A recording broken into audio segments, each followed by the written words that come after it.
Properties of materials. We now understand where materials are sourced, how they are refined into usable materials, and the kind of shapes and sizes that are available to professions such as engineering, manufacturing, and architecture.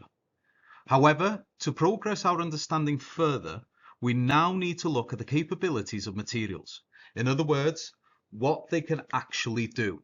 Understanding how different materials act is a fundamental skill that is needed by all engineers if they intend to design and produce solutions to real-life problems, such as how do we cross that river. Engineers do not select materials for projects, but rather select properties and then find the materials that have those specific properties. Properties first, materials second. What a material can do is known as its material properties. The properties of materials describe what it is good at and how it acts in different conditions. There are many different properties that can be described when discussing materials, some of which are very complex. However, for this qualification, we will be learning about the more common properties that are discussed and used when looking for solutions to problems. The properties on the following pages show some of the common properties that you will need to know, along with examples of materials and where they can be used. So, tensile strength. How well a material retains its strength when being stretched. For example, the steel cables holding up a suspension bridge are made of steel because they bear the weight of the road and the traffic and can retain their strength when being stretched. Compressive strength. How well a material maintains its strength when under a heavy load or pressure. For example, the reinforced concrete pillars holding the weight of an entire bridge. At the bottom here, we can see that demonstrated in the picture.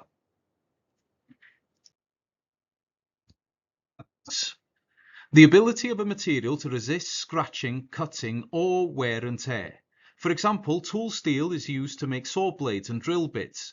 Since tool steel has a relatively high percentage of carbon, it is a very hard material, which makes it perfect for cutting and drilling through other hard materials such as metals.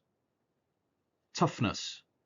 The ability of a material to not break when deformed and to absorb energy without fracturing. For example, bus shelters can be made from polycarbonate transparent plastic sheets, as they are really tough and do not fracture and shatter like glass. Malleability. The ability of a material to be pressed, spread out, or hammered with relative ease. For example, lead is known as a malleable metal, as it can be hammered into fairly complicated shapes easily without ripping or tearing.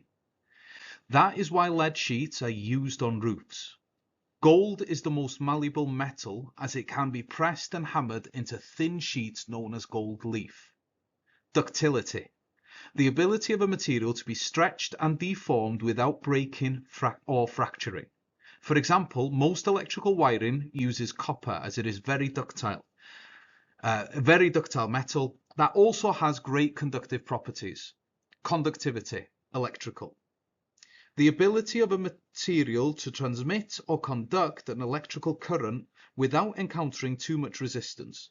For example, some expensive high-end stereo equipment use gold connectors, as gold is considered to have low resistance to electricity and is therefore an effective conductor of electricity.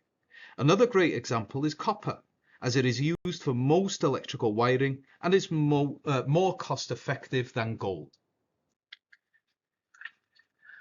Conductivity, thermal. The ability and rate at which a material can conduct or transfer heat. For example, some pots and pans have copper bottoms, as copper is an effective metallic thermal conductor, and transfer the heat from an oven hob to the contents of the pan very quickly. Corrosion resistance. The ability of a material to resist corrosion. For example, most cutlery is made from stainless steel. As cutlery is washed with water every time it is used, it also needs to be able to resist corrosion, rusting. Stainless steel has therefore been designed to resist rusting. Environmental degradation. The ability of a material to resist corrosion and degradation in a specific environment. For example, many rotary washing lines are made from aluminium. Not only is aluminium light, but it also does not rust. There is no iron in it. Aluminium resists degradation from UV rays from the sun, which makes it a great material to use outdoors. Elasticity.